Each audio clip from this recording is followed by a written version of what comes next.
hanya berlindung kepada Allah Subhanahu wa Ta'ala.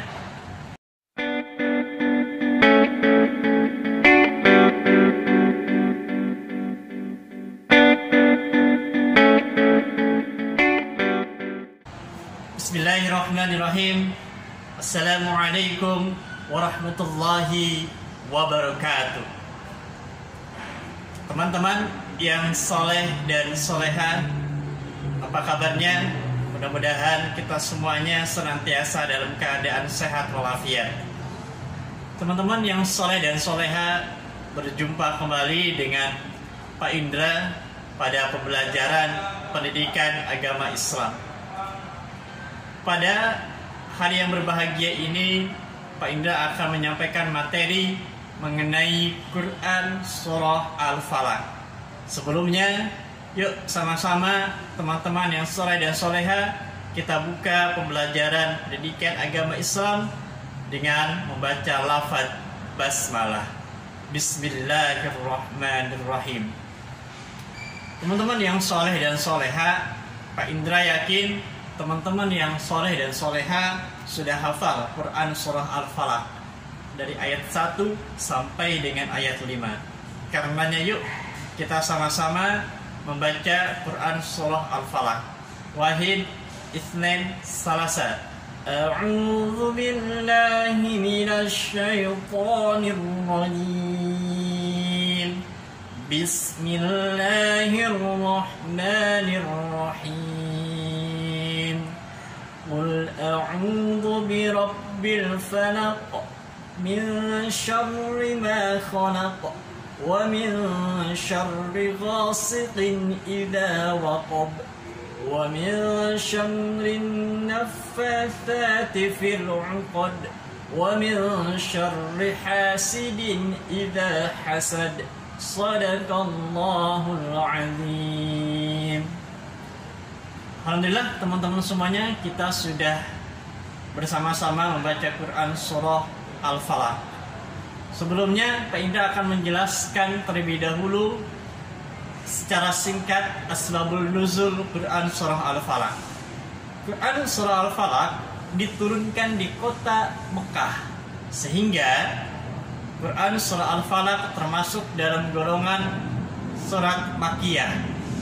Apa itu Makkiyah? Makkiyah ialah surat-surat yang diturunkan di kota Mekah. Sedangkan surat-surat yang diturunkan di kota Madinah disebut dengan Madaniyah.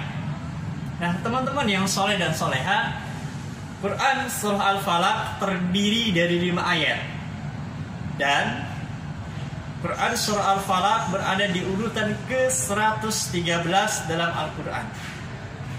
Teman-teman yang soleh dan soleha, izinkan pada kesempatan yang berbahagia ini Pak Indra ingin menjelaskan secara singkat kandungan Quran Surah Al-Falaq dari 1 sampai dengan 5. Ayat yang pertama, Qul a'udzu birabbil falaq. Artinya, aku berlindung kepada Tuhan yang menguasai subuh. Dalam ayat pertama ini, Allah Subhanahu wa Ta'ala adalah sebagai Rabbil Falaq, artinya yang menguasai subuh. Bahwa apapun yang ada di dunia ini maupun yang ada di langit itu adalah kepunyaan Allah Subhanahu wa Ta'ala. Sehingga sebagai seorang muslim, kita hanya berlindung kepada Allah Subhanahu wa Ta'ala. Kemudian ayat yang kedua berbunyi min syarri ma khalaq, dari kejahatan makhluk yang diciptakan. Teman-teman, setelah kita meminta perlindungan kepada Allah, maka perlindungan itulah yang membuat kita terhindar dari kejahatan makhluk ciptaan Allah yang lainnya. Kemudian ayat yang ketiga, wa min syarri ghasikin idza waqab, dan dari kejahatan malam apabila telah gelap gulita. Teman-teman semuanya, banyak orang yang berbuat keji dan jahat kepada kita itu biasa dilakukan pada malam hari. Contoh seperti santet, seperti teluh itu dilakukan pada malam hari. Karenanya kita berlindung kepada Allah Subhanahu wa taala agar Allah melindungi kita dari kejahatan makhluk ciptaannya, terutama di waktu malam hari. Kemudian ayat yang keempat, wa min syarri nafassati fil 'uqad, dan dari kejahatan wanita-wanita penyihir yang meniup pada buhul-buhul talinya. Nah, teman-teman semuanya, dahulu zaman jahiliyah banyak sekali para penyihir atau dukun itu dari kalangan wanita. Karenanya kita berlindung kepada Allah Subhanahu wa taala dari kejahatan manusia-manusia tadi seperti dukun, agar kita terhindar dari kejahatan dan kekejian darinya. Kemudian ayat yang terakhir, wa min syarri hasidin idza hasad, dan dari kejahatan orang yang dengki apabila dia dengki. Teman-teman semuanya, dalam hidup pasti tidak semuanya suka kepada diri kita. Ada yang tidak suka, bahkan berbuat dengki kepada diri kita. Karenanya Quran surah Al-Falaq kita meminta perlindungan kepada Allah Subhanahu wa taala agar Allah melindungi kita dari kejahatan, kekejian orang yang mendengki kepada kita semuanya.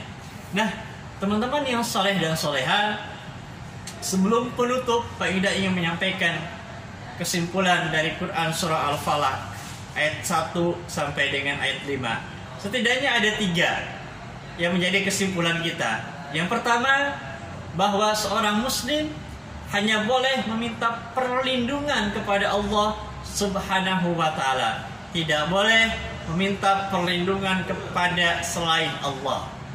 Yang kedua, bahwa seorang muslim tidak diperbolehkan memiliki sifat hasud atau dengki. Kenapa? Karena ketika sifat dengki ini ada dalam diri kita, maka ia akan bersemayam di hati kita yang membuat hati menjadi kotor. Dan hati yang kotor merupakan hati yang disukai oleh setan. Sehingga kalau hatinya sudah dipenuhi dengan rasa iri, yang akan timbul adalah semangat untuk menghinakan, semangat untuk menjatuhkan, semangat untuk memberikan kejahatan kepada saudaranya. Akan tetapi kalau hati tersebut bersih dari sifat iri dan dengki, maka yang akan timbul adalah semangat kebaikan, semangat untuk senantiasa membantu saudara-saudaranya. Kesimpulan yang ketiga yang terakhir adalah, dalam Islam dianjurkan sebelum tidur kita membaca Quran surah Al-Falaq dilengkapi dengan surah Al-Ikhlas dan juga An-Nas. Ketika ketiga surah tadi, Al-Ikhlas, Al-Falaq, An-Nas dibaca oleh kita sebelum tidur, maka Allah Subhanahu wa taala akan melindungi diri kita. Ya, teman-teman semuanya yang dimuliakan oleh Allah Subhanahu wa taala, itulah materi mengenai Quran surah Al-Falaq. Marilah sama-sama kita tutup pembelajaran pada kesempatan yang berbahagia ini dengan sama-sama membaca lafaz hamdalah. Alhamdulillahirabbil alamin. Doa penutup majelis, subhanakallahumma wa bihamdika asyhadu an la ilaha illa anta astaghfiruka wa atubu ilaik. Sampai berjumpa pada kesempatan yang akan datang. Wassalamualaikum warahmatullahi wabarakatuh.